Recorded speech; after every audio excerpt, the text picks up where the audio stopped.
చీరాల వాడరేవుకి వెళ్ళే దారి ఇది. ఇటు సముద్రంకి వెళ్ళొచ్చు, ఇటు నుంచి ఇటు తిరిగి సముద్రంకి వెళ్ళొచ్చు. సార్ రోడ్డు క్వాలిటీ చూడండి ఎంత మంది సార్.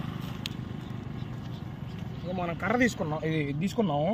పోయినసారి కర్ర అంటే దాంతో రాదన్నారు కదా, ఇదిగో నా ఎరుగుతుంది.